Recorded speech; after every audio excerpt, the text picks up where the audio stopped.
Hi everyone! For today's video, ako ngayon ay gagawa ng sarsyadong baka. Yan. So, mga ingredients natin, yan. Meron tayong baka and then yung carrots. Hiniwa ko ng ganyan and then ang potato yung hiniwa ko pahaba at regular size lang siya. And then meron tayong sibuyas, hiniwa ko na medyo malalaki-laki. Ayan po. And then meron tayong green bell pepper. Meron tayong bawang. Ayan. And then, ayan, meron tayong asin, tsaka unting betchin. Lalagyan siya natin ng unting betchin. Ayan, para mas masarap. May black pepper po tayo. Ayan, so yan ang mga ingredients natin na sahog nitong. Tapos meron tayong ceiling green. Ayan. Tapos, ayan, maya, ayan, meron tayong luya, pampawala siya ng lansa. And then, maglalagay tayo, of course, mamaya ng tomato paste para makulay yung ating sarsyado. Maglagay lang tayo unti. Ayan.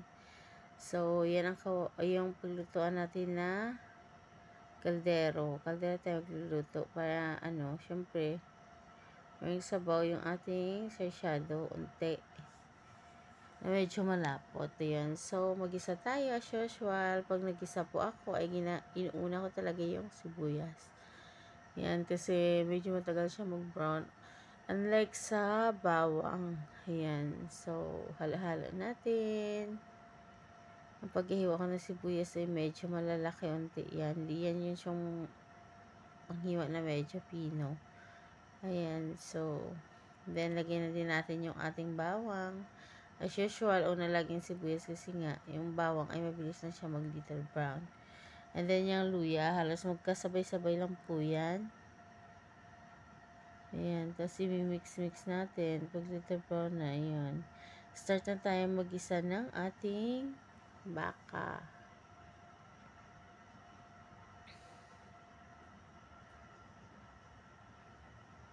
Ayan. So, gisa na natin yung ating baka. Yung ating baka, 1 kilo po yan.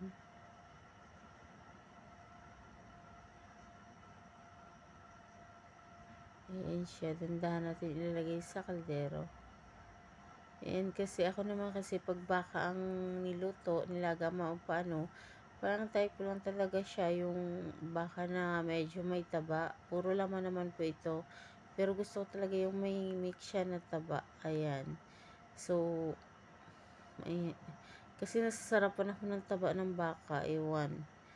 Ayan, hindi naman ako kumakain ng baboy. Pero yung baka talaga, ay gusto ko yung medyo may taba siya na halo pag nilaga. O di kaya, ayan. Gagaya nito, sarsyado siya. Ayan. So, maglagay tayo ng unting, betchin. Kasi yung betchin ay, siya. Isa siya sa nagpapalambot ng kailangan ilagay na karne. Ayan. Kaya naglagay na tayo una siya ng betchin. Tapos hayaan natin yung kumulo-kulo. Takpan natin. Hindi pa tayo naglagay ng water.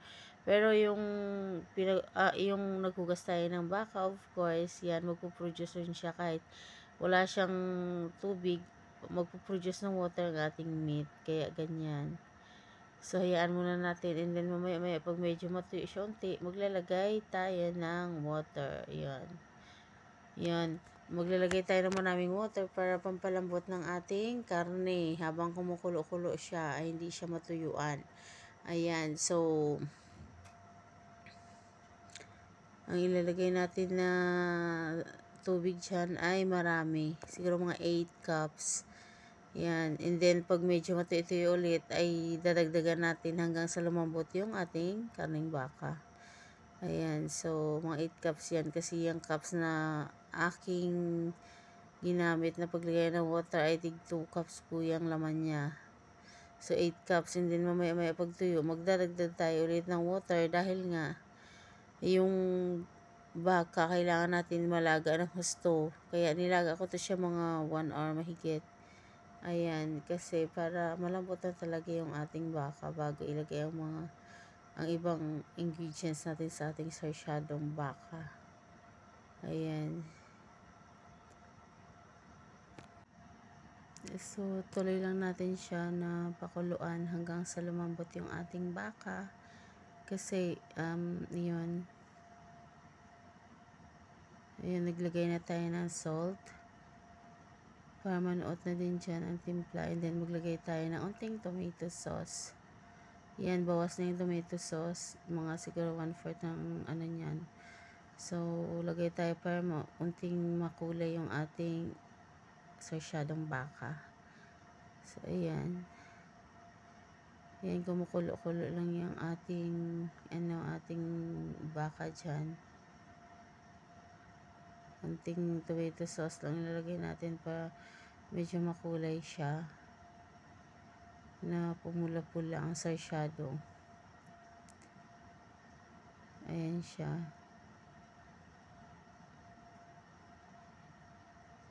And then, paminta. Maglagay tayo unting paminta. Dagdag pampalasa. Ayan.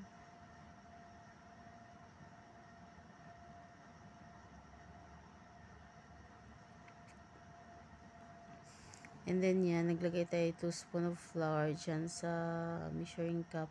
And then nilagyan natin ng water kasi yan ang pampalapot natin dyan sa ating sarsyado pag soft na yung ating baka. Ayan, so tinunaw natin yung harina para yan ang gagamitin ko pampalapot. Pwede siya cornstarch, pwede rin siyang harina. Ayan, so unti lang lagay natin na harina 2 spoon and then tinunaw sa tubig and then naglagay tayo ng green bell pepper and then yung siling green. Yan, pero hindi natin pipisatin kasi nga alaga kong kakain yan. Alaga namin, tas manghingi rin kami unti iulam sa kanin namin hilin. And then para hindi siya maanghang. So nilagay natin yung siling green. And then ang green bell pepper para manuot na yung timpla dyan sa ating sarsyadong baka. Ayan. So, pag malambot na yung baka natin, ilalagay na natin yung ating carrots and then ang potato. Yan, dapat nga yan kasi pag sarsyado, dapat may sayote tayo. Pero wala kasing available na sayote dun sa supermarket. Kaya hindi ako nakabili. Kaya potato and carrots lang yung nilagay ko dyan. Ayun. May titikman natin yung ating karne kung malambot na. Kasi kapag malambot na siya, ay ihahalo na natin yung ating carrots and potato. Ayan. So, ayan, medyo malambot na yung karne, kaya ilalagay na natin yung carrots. Mamaya naman, after mga 2 minutes siguro, isunod na natin yung ating potato. Malambot na ang ating karne. Karning baka. Ayan, napakuluan na yan.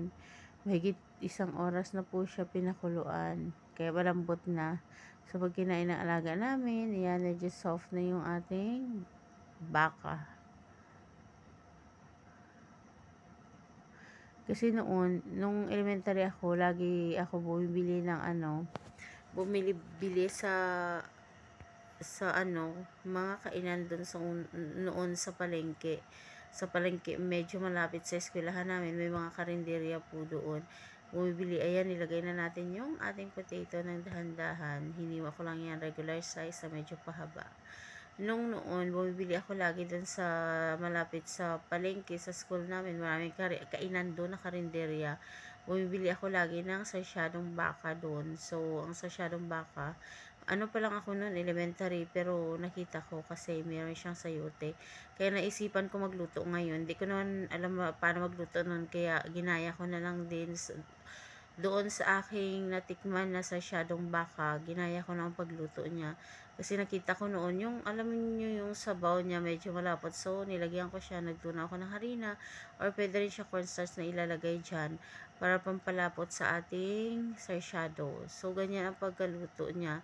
Kaya lang kulang lang ito ng sayote kasi wala namang sayote available sa supermarket dito sa Kuwait. Kaya, ayan, minsan meron siyang sayote, medyo mahal siya, pero may sayote, pero that time na pumunta ako, wala siyang sayote. Kaya, ayan, Carrots and potato lang nilagay ko, green bell pepper, tsaka siling green. Yan, noon kasi, paborito kong bilihin kasi noon sa Shadow Baka dun sa karinderya na bibilhan o pagka ano namin, parang halian. Yan, grade 5 ata ako noon, grade 5, yeah. Grade 5 or grade 6 hanggang grade 6. Bumibili ako sa karinderya ng sarsyadong baka. Noon mura pa kasi noon. So pag bumili ako ng sarsyadong baka na sa ano lang 3 pesos lang, mura pa noon, 3 pesos or 5 pesos makakabili ka na. Medyo unti lang siya, sakto lang din sa akin oras ng pananghalian. Kaya bumili ako. So, ginaya ko siya. And then, pag medyo luto na tong ating luto na tong carrots natin, and then, ang potato natin, ilalagay na natin yung ating tinunaw na harina doon. Ayan, so, ilagay na natin siya.